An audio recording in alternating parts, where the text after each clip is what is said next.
Bonjour. Dans notre première vidéo, on a parlé des journaux achats et ventes et les pièces qui sont utiles. On a défini le devis et son importance. Maintenant, on va voir une deuxième pièce aussi importante que le devis, c'est le bon de commande.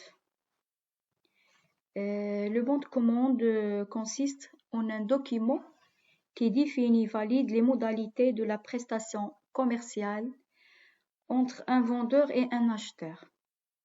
Il permet ainsi au fournisseur de communiquer au client toute information précontractuelle pour une validation de sa part, avant la conclusion proprement dite de la vente.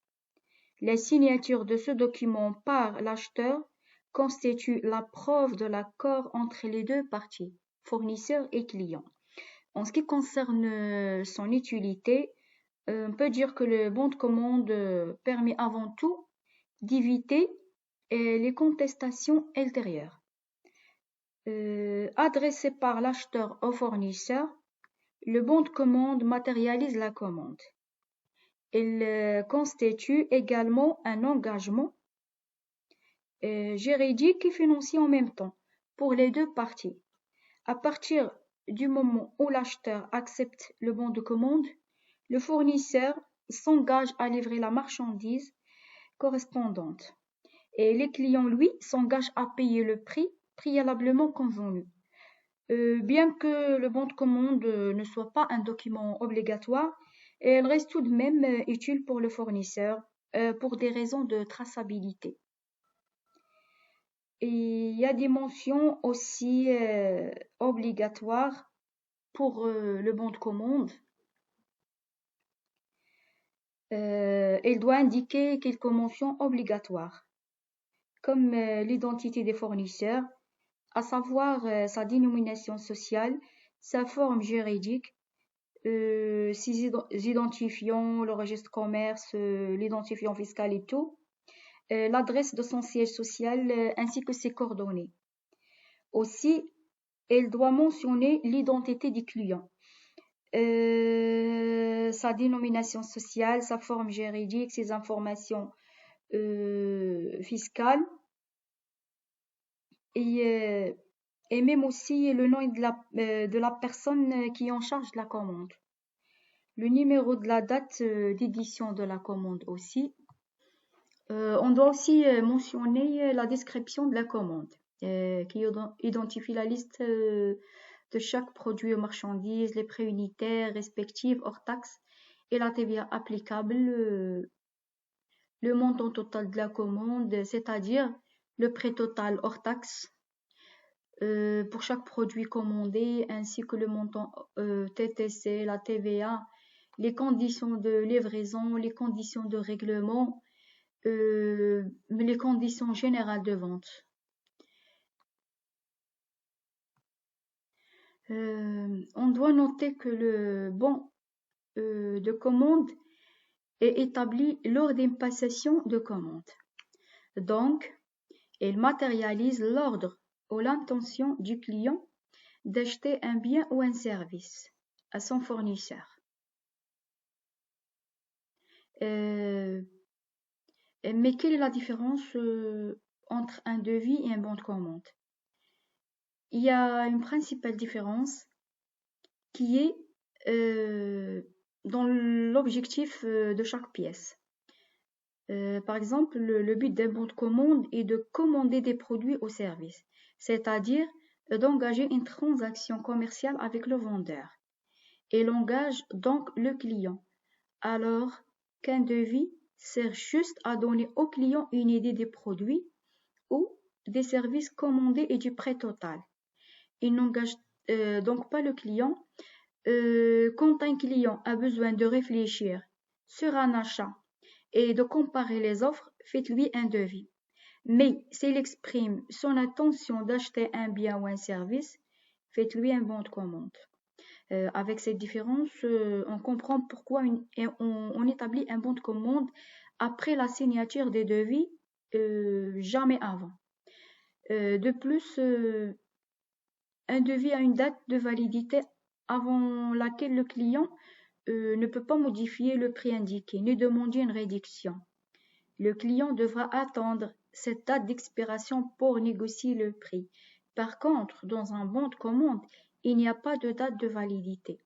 Mais si par exemple le client a oublié d'ajouter un produit ou un service sur le bon, il peut demander au vendeur d'annuler sa commande et de lui refaire un autre bon y afférent avec la mention remplace et annule la commande numéro. Et on mentionne le numéro des bons de commande qu'on a déjà envoyé. Et il y a aussi une pièce qui s'appelle bulletin de commande. Soi-disant que pour faciliter la passation de la commande, le fournisseur peut fournir à son client un catalogue avec un imprimé portant ces informations, servant et remplaçant le bon de commande en vue d'anticiper la commande. Maintenant, on doit passer à une autre pièce très très importante. Il s'agit des bons de livraison. Après la réception du bon de commande, le fournisseur accuse réception par document appelé bon de livraison, établi avec l'entête du fournisseur. Comme son nom l'indique, le bon de livraison OBL est un document rattaché à une livraison, établi par le fournisseur et s'adressant à son client. Et il prouve que la livraison de la marchandise a effectivement eu lieu et que la marchandise livrée est conforme à la commande préalablement établie. Précédé d'un bon de commande, le bon de livraison accompagne toujours la livraison de la marchandise. Elle récapitule toutes les informations liées au contenu, même de la livraison. Le fournisseur le remet au client au moment même où la livraison a lieu. En plus de récapituler la commande, le bon de livraison, également connu sous l'appellation de bordereau de livraison, présente aussi une utilité juridique. Elle atteste en effet que le client a bien réceptionné sa marchandise. Récapitulons, le bon de livraison est un document signé par la personne qui réceptionne une marchandise et la vérifie. Ce n'est pas un document obligatoire dans la comptabilité d'une entreprise. Il est cependant important pour vous, en tant que fournisseur, mais aussi et surtout pour votre client. En effet, le bon de livraison permet de confirmer que la nature des biens et des services correspond à ce qui a été commandé. Le prix des biens et des services livrés est conforme au prix indiqué lors de la commande. Une fois la commande acceptée par votre client et donc le bon de livraison signé par ce dernier, vous pouvez lui envoyer votre facture. Mais quelles sont les conditions pour qu'un bon de livraison soit valable? On doit noter que la personne qui se charge de la réception de la marchandise est tenue de vérifier que le bon de livraison est conforme au bon de commande. Si les deux documents correspondent, la personne qui réceptionne la marchandise appose sa signature. Dans le cas contraire, il est tout à fait possible d'émettre une réserve. Le client est alors tenu d'inscrire toute anomalie sur le bon de livraison. Qu'il s'agisse d'une erreur, surtout aux parties de la marchandise, d'une marchandise partiellement ou entièrement abîmée ou d'une livraison incomplète. La signature DBL vaut donc comme une acceptation de la marchandise et dans ce cas, le client conserve alors le bon de réception signé.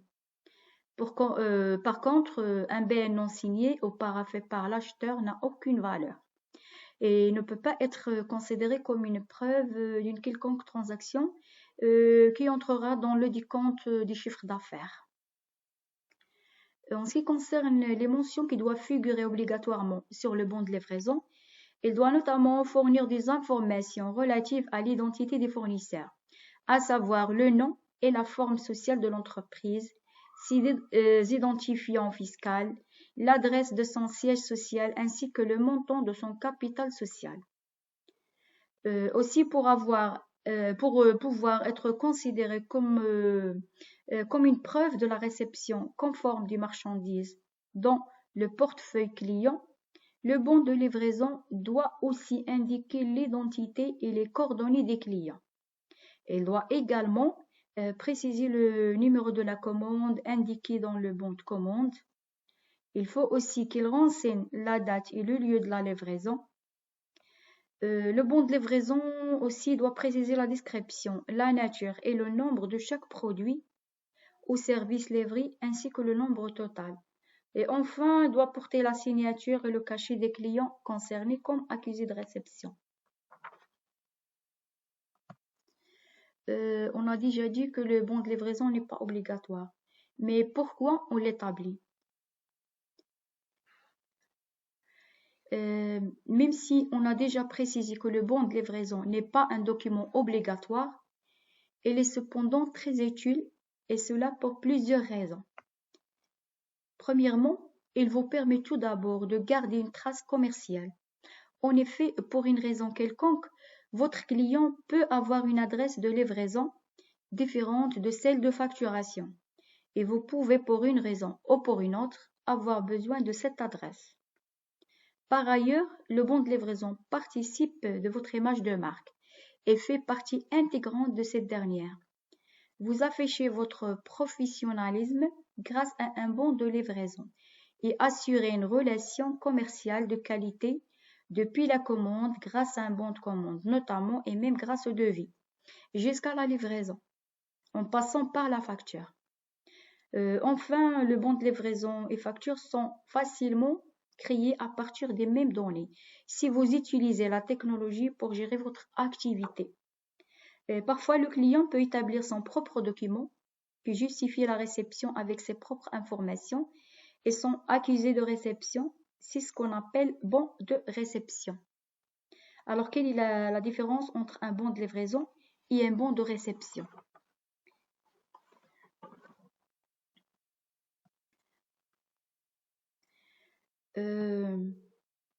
On passe au bon de réception.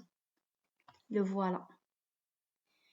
Et il est toujours établi en deux exemplaires, un pour le vendeur et un pour l'acheteur. L'exemplaire adressé au fournisseur portera le nom de bon de livraison et celui adressé à l'acheteur portera le nom de bon de réception, OBR. Le BL ou BR n'est pas un document à placer dans le compte de TVA. Il ne peut pas par conséquent être utilisé pour générer un paiement. C'est donc l'élaboration d'une facture qui rendra le paiement exigible. Maintenant, on doit parler de la réception d'une livraison réalisée par un fournisseur et son contrôle. Lorsque le fournisseur auquel le client a commandé des produits dispose de ses propres véhicules de livraison, la procédure de réception et de contrôle est la suivante. Le client accueille le fournisseur lors de la livraison. Le fournisseur décharge les produits et présente au client un document en double exemplaire. Il s'agit du bon de livraison, bon de réception. Le client et le fournisseur procèdent au contrôle quantitatif et qualitatif du colis livré. Et le client procède au contrôle quantitatif et qualitatif de la livraison. Éventuellement, le client peut refuser partiellement ou totalement la livraison s'il juge qu'elle ne correspond pas à la commande. Sinon, si elle accepte la commande, alors elle doit cacheter et signer le bon de réception et le retourner au fournisseur pour qu'elle établisse la facture. Au cas où il accepte ou refuser la livraison, qu'est-ce qu'il va faire? Pour les contrôles successifs effectués, le client peut soit accepter la livraison si aucune anomalie n'a été constatée. Dans ce cas, dans la partie du bon de livraison, bon de réception prévu à cet effet, il valide la livraison par sa signature. Remet au fournisseur le bon de livraison, signé et il conserve le bon de réception signé. Sinon, s'il refuse la livraison, dans le cas où le bon nombre d'anomalies sont constatées, qu'il soit sur la quantité ou la qualité des colis et produits réceptionnés, dans ce cas, dans la partie des bons de livraison, bon de réception prévu à cet effet, il ne signe pas et le fournisseur repart avec la livraison et le bon livraison non signé. Dans le cas où il accepte ou refuse partiellement la livraison. Dans le cas où quelques anomalies sont constatées, qu'ils soient sur la quantité ou la qualité des colis produits réceptionnés, dans ce cas, dans la partie des bons de livraison, bon de réception prévu à cet effet, il valide la livraison par sa signature et formule des réserves qui constatent les anomalies relevées. Ces réserves doivent ensuite être confirmées par lettre recommandée avec accusé de réception dans les 62 heures. Ça veut dire 3 jours.